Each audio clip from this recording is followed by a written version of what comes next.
بسم اللہ الرحمن الرحیم۔ اسٹیپ ود عائشہ میں میں آپ کو السلام علیکم اور خوش آمدید کہتی ہوں۔ امید ہے کہ آپ سب خیریت سے ہوں گے۔ آج ایک نئے ٹاپک کے ساتھ، جو کہ ایک بہت حساس ٹاپک ہے، وہ ہے ڈائیورس، اور اس کے بعد میں آنے والے جو اثرات ہیں وہ کس طرح سے معاشرے میں افیکٹ کرتے ہیں۔ آئیے اس پہ بات کرتے ہیں۔ پہلے کبھی کبھی سننے میں آتا تھا کہ کسی کپل میں بہت ساری شادیاں ہوتی تھیں اور طلاق کو جو ہے وہ بہت زیادہ ایک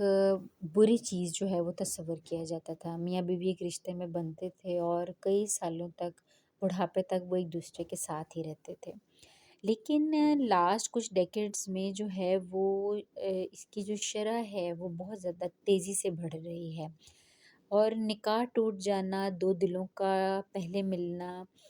لو میرج ہونا یا ارینج میرج ہونا، دونوں صورتوں میں بہرحال اللہ تعالیٰ نکاح کی صورت میں انسان کے دل میں محبت ڈال دیتے ہیں۔ لیکن جب وہ دو دل بکھر جاتے ہیں، جب وہ دو دل کسی بھی وجوہات کی وجہ سے وہ ایک دوسرے کے ساتھ مینٹلی ایڈجسٹ نہیں ہو پاتے، وہ ایک دوسرے کے ساتھ فزیکلی ایڈجسٹ نہیں ہو پاتے، اس کی بہت ساری کازز ہو سکتی ہیں، اولاد نہیں ہوتی ہے، یا کپل کے درمیان اتنی زیادہ انٹرفیرنس ہوتی ہے کہ وہ ان چیزوں کو جو خواب انہوں نے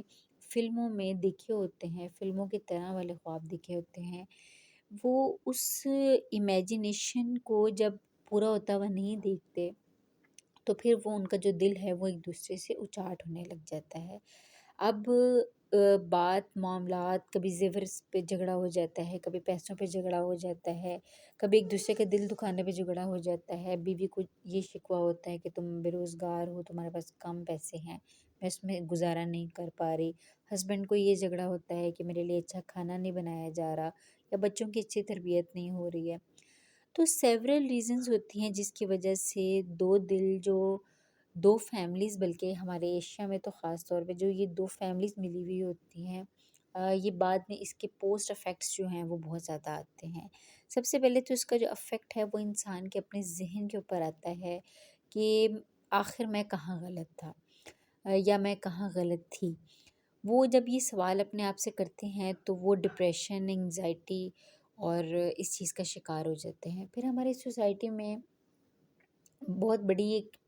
پرابلم یہ ہے کہ لوگ آپ سے سوال بہت پوچھتے ہیں۔ اگر کسی کا نکاح ختم ہو گیا ہے یا کسی وجہ سے ان کے درمیان نہیں بنی، تو لوگ ان سے پوچھ پوچھ کے ہی ان کو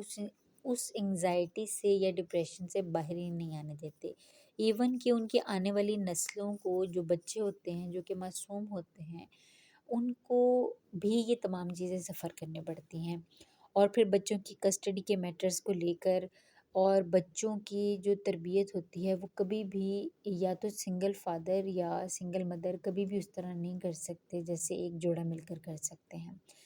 کسٹڈی کے میٹرز شروع ہوتے ہیں، اگر ماں سے بچہ لے لیا جاتا ہے تو وہ ذہنی مریضہ بن جاتی ہے، اگر باپ سے لے لیا جاتا ہے تو وہ جو ہے وہ ذہنی مریضہ بن جاتی ہے، اور پھر بچے کے دل میں کسی ایک سائڈ کے لیے، یا فادر والی سائڈ کے لیے یا مدر والی سائڈ کے لیے نفرت جو ہے وہ بیٹھ جاتی ہے، اور یہ انتہائی تکلیف دہ بات ہوتی ہے۔ اور بچہ پھر جو اس ساری سچویشن سے گزرتا ہے، وہ پھر اس چیز کو ایک نارمل چیز سمجھنے لگ جاتا ہے، اور پھر جب وہ خود اپنی ازدواجی زندگی میں داخل ہوتا ہے تو اس کے لیے ڈائیورس یا یہ تمام چیزیں کوئی بہت بڑی بات نہیں ہوتی ہیں۔ وہ اکثر اوقات 70% جو بچے ہوتے ہیں وہ پھر آگے جا کے ناکام زندگیاں جیتے ہیں۔ تو طلاق جو ہے وہ ایک بری چیز ہے، اور ہمیں عفو درگزر کے ساتھ جو ہے وہ تمام جوڑوں کو اس چیز پر نظر ثانی کرنی چاہیے کہ اگر ایک بول رہا ہے تو دوسرا خاموش ہو جائے، سن لے، اس کا پوائنٹ آف ویو سمجھ لے۔ اور میری دعا ہے کہ اللہ تعالیٰ اس دنیا میں جتنے بھی جوڑے بنائے، اللہ تعالیٰ جتنی دیر تک وہ حیات رہیں وہ ایک دوسرے کے ساتھ منسلک رہیں،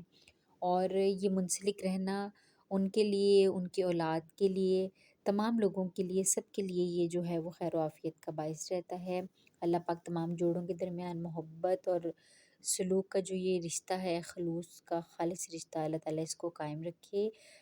ویڈیو کو اینڈ تک دیکھنے کا شکریہ۔ اگر آپ کو یہ ویڈیو پسند آئی، آپ کو یہ ٹاپک پسند آیا، تو ویڈیو کو لائک ضرور کریں، چینل کو سبسکرائب کریں، اور یہ ایک اچھا ٹاپک ہے، اس کو اپنے دوستوں کے ساتھ شیئر کرنا بالکل مت بھولیں۔ اپنا خیال رکھیں، شاد آباد رہیں، اللہ حافظ۔